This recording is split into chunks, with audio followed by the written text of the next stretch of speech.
الحمد لله القائل في محكم تنزيله وأتم الحج والعمرة لله ثم الصلاة والسلام على سيد المرسلين وعلى آله وصحبه أجمعين.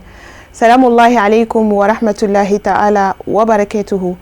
أمي على تنوكا على ولين مندون على مني هيجيك الإسلامية جوسين دورناي ككيسي النعمة دل الله تعالى فيه على كوكي محمد المصطفى كا هيجيك لوني عمرك لولا صهرما أنا سودني سنمو أنا كصحابة نمو أني جون من فنو فنيو سيندا نولا على كانيني أو فرا أو جماكلو سنمانكا أمي أو بسم الله أو كاجم كان كرنكرلي حكم كونانا special hajj kasangani anga hijidium ubwaliye kata Saudiya jamanana mwosa ubise katuka al-Islamia jose bato duruna dafa ala sonaka minu gazeke do ala nyine grupu shirif la voyage agence fe amise ku kunafonia usoro kuka bato kechuga ufamia kanye damda ni la horoma yoro ye fo ansiki yoro la ama nyina ala fe ya rabbi ala ka hijido ani al-Islamia bela jeli gazeke konana anga bi sigi konana amba ula donia ka fo anga grupu shirif la a hijidon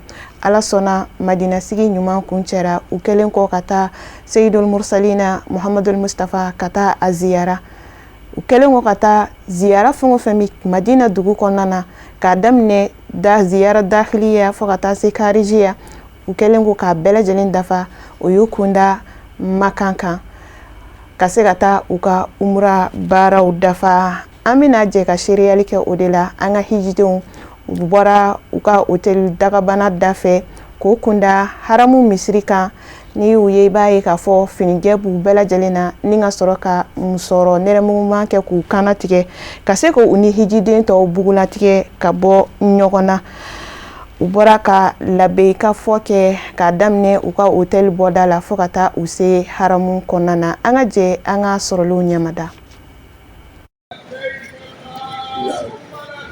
لبيك لا شريك لك لبيك إن الحمد والنعمة لك والملك لا شريك لك لبيك اللهم لبيك لبيك لا شريك لك لبيك إن الحمد والنعمة لك والملك لا شريك لك لبيك اللهم لبيك لبيك لا شريك لك لبيك إن الحمد والنعمة لك والملك لا شريك لك إن الحمد والنعمة لك والملك لا شريك لك لبيك اللهم لبيك لبيك لا شريك لك لبيك إن الحمد والنعمة لك والملك لا شريك لك لبيك اللهم لبيك لبيك لا شريك لك لبيك إن الحمد والنعمة لك والملك لا شريك لك نكوني أنا هجيدوني وكلندو وبكا ألكا ويلي جابي كا ألكا مسايا سكا أما كا ألكا نيمو بركة أما ينين على في يا ربي وبركة باتو من كيني يا ربي ألكا أمني أنوي هالبي أميتو مكان جمانكا مكة المكرمة haramu konnana ni ya anga hijidum ni ukunda tolaye haramu yere dukanna konnana no de alkaba yere be kuru min chamancela anga hijidum don tola flani kata uka tawafu baroke o ni an ka shirifikɛ Isa Baba Haidara u bɛ bɔ ka duwawu sanumanw caman kɛ, duwawu kɛra u yɛrɛ ye, ka duwawu kɛ u somɔgɔw ye, ka duwawu kɛ maa fɛn o fɛn y'u sama duwawu la u taatɔ la ni yɔrɔ barikama in na, wa u ma ɲinɛ ka duwawu kɛrɛnkɛrɛn ka ɲɛsin an ka jamana ma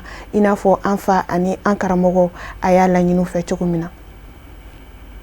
An b'i deli e k'an sɔn diɲɛ hɛrɛ la e k'an sɔn lahara hɛrɛ la e k'an kisi o tasuma tɔɔrɔ ma i k'an don i ka alijinɛ kɔnɔ ka fara i ka jɔnɲumanw kan i de yafa masa ye i de hinɛ masa ye i de danfɛnw bɛɛ tigi ye rabbana atina fi dunya hasanatan وفي الآخرة حسنة وقنا عذاب النار وادخلنا الجنة مع الأبرار يا عزيز يا غفار يا ستار يا رب العالمين اللهم صل على محمد وعلى أنت يا الله نسوي كسودي حرما ميميا we ala ka horomadi tanga mimbiya we ala ka tangadi jomunu fleya be ka joni ne ka joni ani ka jomso de ya ye tanga nyini yoro de ka bo e alama ya ye tanga nyini yoro de e ala fɛ ka bɔ tasuma ma an tigi ala an farikolo lakisi ka bɔ tasuma ka jeni ma an tigi ala limaniya kanu don an na i ka kafiriya lɔgɔ bɔ an na ani tiɲɛni ko bɛɛ ani dansago ko bɛɛ i k'an kɛ mɔgɔ kandalenw ye an tigi ala an kisi ka bɔ i ka lajaba ma don min na i bɛna i ka jɔnw lakunu an tigi ala an garisɛgɛ aljinɛ la ka sɔrɔ i ma fɛsɛ an tigi ala an b'an kalifa don e la nin taama in kɔnɔna na e ka kɛ an fɛ an kɛra yɔrɔ an tigi ala k'an ka denbaya kalifa don e la e k'i janto u la o kɛra yɔrɔ foyi tɛ se ko fila kɛ ɲɔgɔn fɛ fo n'a kɛra e ala de ye an ka jamanaw an n'an ka fasow an n'an ka denbayaw an n'an bɔnnaw an n'an ka baarakɛyɔrɔ u bɛɛ kalifa ye ala la an tigi ala an deli kɛrɛnkɛrɛn ma an fasow ɲagaminen don a kalayalen don a gɛlɛyalen don ala ka jisuma ka fura ye amin ya rabbi amin ya rabbi akakan nini au sanga ani wati bela jeli nami jemkan nu shere ya anga amina fode chaya kadaka duwo minnu bike an yɛrɛ bi niyɔrɔ sɔrɔ ala fo ka taa se maa minnu bi ka kɛ an b'a ɲini ala fɛ ya rabbi ala ka duwo minnu bɛɛ lajɛlen minɛ an bi to hali bi haramu kɔnɔna na ani groupe shirifla voyage a hijiden kun fɔlɔ ala sɔnna minnu ni u sera maka dugukolo kan n'u bɔra ka t'u ka umura kɛ tawafu hukumu kɔnɔna na hali bi ani an karamɔgɔ Musa Bala Jakite ale fɛnɛ bɛ bɔ ka tawafu kɛ ni an ka maaw ye an ka jɛ an ka ɲɛmada o duwawu fɛnɛ la Doni masa Ana Mimi dusukuna Ala Amideli Andusunatau Munu mande alaye Andeme Iko bo Andusukuna Min kadi E alaye O sabati Andusukuna Foetito Sena Ne alaka masayate ni alaka masayate antiki ala amideli Ikaulami. Ika nabi nyuma. Muhammadu Kodo. Kisi nema. Ubana so dungewe. Oluka minyorola. Minina. Anti minogo. Mini minkofe. Minina. Anti minogo. Mini minkofe. Anti ala. Ambideli. Herela. Heremi. Anti ala. Ambideli. Here bonyongo la. Heremi. Ika nabi nyuma. Muhammadu. Kisi nema. Obaye. Anaso dungewe. Oyideli. Heremina. Obonyongo. Obonyama. Anti ala. Amitanganyini fe. Aunkishi. Tanganyini kola. Ikachide. Muhammadu Kodo. Kisi nema. Obana soma we. Oluyideli. Kabotoro mima. Anti ala. Amideli. Aljina noyama. Ana nema. Anti ala. Amideli. Bara noyama. Bara minkeli. Oba ansurunya. Alijina la. Kumakana. Kewalela. Anti ala. Mitanganyini fe. Kaunkishi. Kabotasma toroma. Ani kewale mi. No bansurunya. Tasmana. Anti ala. Ambideli. Afaso Mali. Kolosmana. Ani basigila. Ani haklisigila. Ani lafiala. Alason. Amin ya rabbi, ala ka sɔn ka basigi ani lafiya ka o jidi an ka jamana in ye, ka jamana in bɔ bolola, ka hɛrɛ kɛ jamana ye, ka hɛrɛ kɛ jamanaden kelen-kelenna bɛɛ lajɛlen ye. An tɛ ɲinɛ an fa ani an karamɔgɔ kɔ, ka d'a kan nin baara fɛn o fɛn bɛ ka kɛ ale sababu ɲuman don, ka se ka agence bila sen kan, alisilamɛw bɛ se ka t'u ka jɔsen 5nan bato kɛ nɔgɔya la, lafiya la, i n'a fɔ a laɲinina cogo min na. Wa yɔrɔ barikama minnu bɛ yɔrɔ dugu sanuman ninnu na, u bɛ se ka t'u sen jɔ yɔrɔ ninnu bɛɛ lajɛlen na, u bɛ se ka miiriw ani tasiw ni fayida caman sɔrɔ a yɔrɔ kɔnɔna na. Anw ni aw yɛrɛ fana an bɛ se ka yɔrɔ barikama ninnu ka u tɔnɔbɔ k'an ɲɛ damu ye fo an sigiyɔrɔ la. An bɛ dugawu kɛ cɛkɔrɔba ɲuman ye k'a fɔ ya rabi ala ka sijan ani kɛnɛya kalifa a la hali bi. An bɛ to hali bi haramu kɔnɔna na. Ani groupe Shirifla Voyage a hijidenw u tilalen kɔrɔ u ka tawafu la. An bɔra ka baara minnu ye sisan na a bɛ fɔ de ma tawafu, n'o de ye ka alikaba munumunu. A munumunutɔ la dugawu bɛ kalan hijidenw fɛ. An bɔra k'olu de seereya, an ye fitinin dɔrɔn de fara ɲɔgɔn kan ka o yira u la. Aw bɛ se ka faamuyali kɛ u bɛ baara minnu kɛ tawafu hukumu kɔnɔna na. U tilalen o la u y'u kunda Safa ani Marwa kan. An karamɔgɔ Isa Baba Haidara hali bi ale bɛ yirali k'an na, a bɛ dugawu caman fɛnɛ kalan an ye. An ka jɛ an ka amina fɔ ɲɔgɔn fɛ.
Allah wasara dɔnni b'a ye.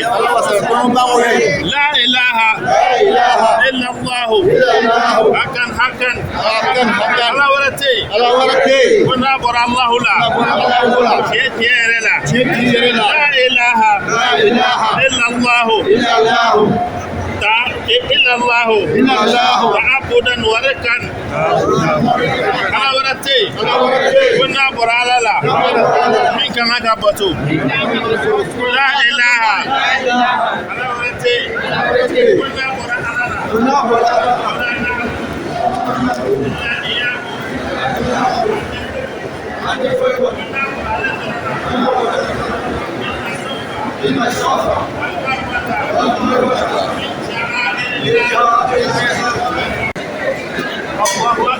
Allahu Akbar. Allahu Akbar. Allahu Akbar. Allahu Akbar. Walhamdulillah. Yasiran. Wa subhanallah. Bukratan. Wa asilan. Ala de capo. Tanube ala de. Ala werete. Kona borale ala kelena. Ale de masa kelenye. Ale jigi sebe masai. Sotafe. Mate dema. Jenyo chitala. Akaseba yala. Terifo itala. Kode nofetugu. Kode babunya. Allahumma. Antigala. Ede yafo. Ika kitabu kono. Wangi wele. Iba anjami. Ya Allah. Launaka.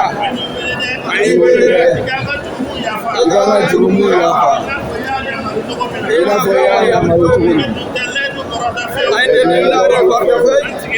Antigala. Ani wele dalado kame. Mina wele katali maniama. Alimania.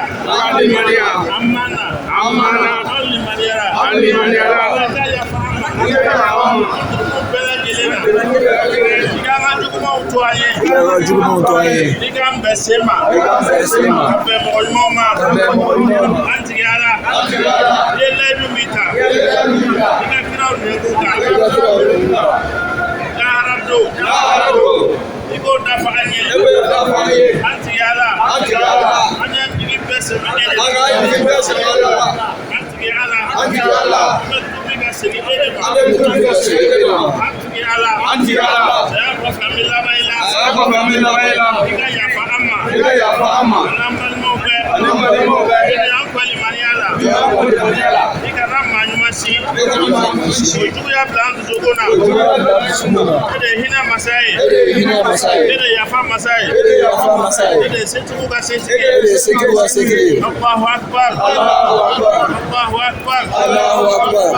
Amin ya rabbi ala ka ni do sanman nu bela jalimine amanyina ala fe anye baraka da la horma yoro minu kama ala ka ke horma kama ani anga hijide umbi kama minu ladige no de nabillahi ibrahima ani akadima ya sanma ya rabbi ala ka ku bela jale horma kama ala ka anga jamana bobulula ka lafiya jidi anga jamana kono ka lafiya ke malien den kelingeli na bela jale ani jin alislam bela jale ka do kerengere ka nyeshi anfa ani ankara mogo yerema ya rabbi shijani kenani lafiya ala ko di ana amma ameto halibi makatal mukarrama femye groupe shirifla voyage a hijidon ambora kuka umra jare yira awla sisa nin kunye amma kun follow de amba donga fona fora groupe shirifla voyage a hijidon ye ma yirika chama de ma keme yirika chama ne do donc ni unye kun follow de ni ala sonama uto fene be sirala ulu fene ka jawna yira awla duna na tawla an segina kana ujabala la uka dagabana hotel in konnana femye anga chokoroba numuri sise ni ale ala sona ka ale garzega do nyine hijila shirifla voyage a hijide on fe anye korofo galamani tengu ala abe boka nyefoli kanye uyere ka séjour temena chugumina anga janga ka sorole unyamada boraba mako bismillah kanando madina hera neni mucho ne tumbe fo avion ko fele me sirifula molu ki masara nguli tola koka mbila nyafe ay dara de mucho wara nyini fo avion ko fele jula kanta kanambila kabinna abiya terlu yoro me kana nachigie nara heraro mbora Bamako machikali kayorochi fo Madina nara jigi Madina le ika bisimila sho nyuma kono ni muso kambila samburula ni Muhammad samburula ne ni muso mfila nyege mbeyo tele beye demoni nyuma ma kere li façon be ko be lanka mboraye narakari lela Maka ikapila si di makari nyafele neni muso matigi ko fede mbake jigila yoro me ibedi giri kamira kampete bete kana jigi idi maini kamunka diye mundu munilo bila jilo tila sirifula la gidilu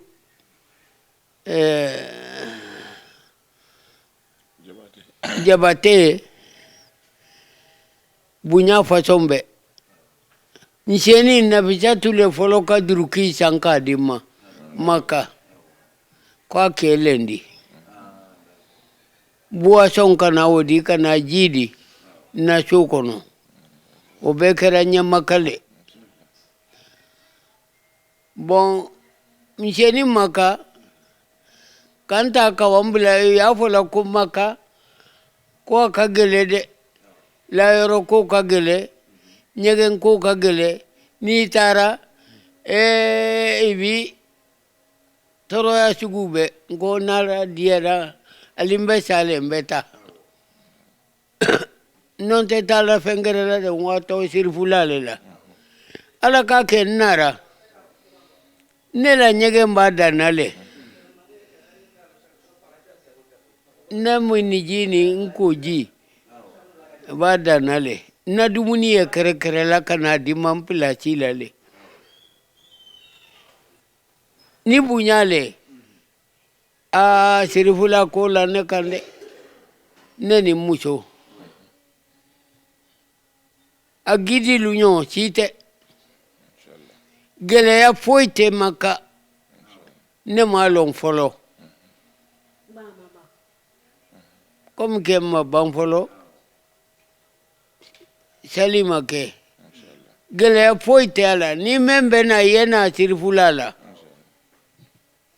femfente sirfulala fo bunyani hera karamo haidara jugu te banna mola me ala kana jugu shala amin ya rabbi abara dina la kunu farafina mali doronte de dina tumbara kuna jigi me jonka la akuna uli ka korota haidara adiyara moye sharifule inshallah agoyara moye sharifula dina nambara taro foi taro inshallah parti kote inshallah fengere ta kole konye de ko ka be wallahi odiyara ne inshallah mbe dina femfena ambe chigi ka benkelema abe nyabo algiyama le wallahi dunya yantede me algiyama ni sere membe to nyaka membe faniyaka alada be nyabo inshallah o ka haidara la kodiya ne inshallah ne be sala haidara tono la na ala tonda inshallah mbara nyini ala fe ka nyina ala na la kela fe ka nyini haidara fe inshallah lubara ira na Bamako de mensago haidara terendi ma donyumana nyalo ni ala ka kenchara kawala la misiri dafe inshallah ala molu kerefe inshallah mbe ala tarala wala kala na la kila tara na jamana ala mani shumala amin ya rabbi jamana me nyaga ninte nya shumaye ala le bolo ala man na jamana nya shumala ya rabbi allah ala ka do jabi kuna uli chete mo ya be ala le ala man na jamana kuna ulila ya rabbi allah ala ka do jabi ala mana jamana kunna wulla de. Amin ya rabbi, ala ka ni duwaw nu minɛ ni kun ye an ka cɛkɔrɔba ye nu Mori Sise ni ale ye Worodugu Faraba Amdala ye dugutigi ye ni y'a ye Makatal Mukarama a bɔra ka ɲɛfɔli de ka an ye u yɛrɛ ka séjour tɛmɛna cogo min na ka daminɛ Madina sigi la fo ka taa se an filɛ nin ye doni min na n'u bɛ Maka. Alhamdulillah ko baasi tɛ maa si la, baasi ma yɛrɛ sɔrɔ. An b'a ɲini ala fɛ ya rabbi ala ka kɛnɛya sabati an n'u ye. Bato in a tɛ taa cɛsiri min kɔ ya rabbi ala k'o di an'u ma, a tɛ taa fanga min kɔ ala k'o di an'u ma.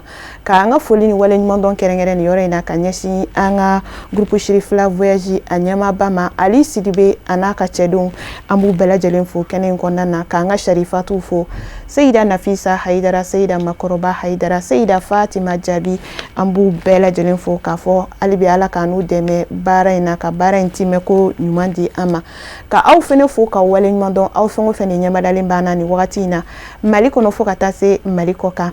Aw ka jɛmukan kɛrɛnkɛrɛnlen min bɛ sigi Shirifila TV jabaranin fɛ anw ni aw an bɛ se k'an ka hijidenw kunnafoniya sɔrɔ nɔgɔya la ani lafiya la fo ka taa se u bɛ bato minnu kɛ k'an ɲɛ damuda ni nin yɔrɔ sanuman ninnu ye. An b'a ɲini ala fɛ ya rabbi ala ka hiji don ani alisilamɛ bɛɛ lajɛlen garisɛgɛ la. Bi an kun bɔra k'an ka groupe Shirifila voyage a ma kun fɔlɔ minnu sera Makatal Mukarama u bɔra ka t'u ka umra baaraw kɛ. An y'o jaw de yira aw la ni ala sɔnna ma an ka sigida nataw aw na seereyali kɛ hali bi u ka bato tɔ ninnu na n'u bɛ wuli ka taa ziyara mun kɛ yan'o cɛ an bɛ a fɔ an b'aw bila nin yɔrɔ in na k'aw ladɔnniya k'a fɔ an bɛ ka ja minnu yira aw la fɛn min ye madame Jara Kafine Bacili fo ka taa se a ka jatala Fuseni Keyita olu ka sɔrɔlenw de don. An bɛ a ɲini ala fɛ ala ka an n'u dɛmɛ ka kanbɛ da aw ye ni ala ka diɲɛ ala ka sigida wɛrɛ yira an na.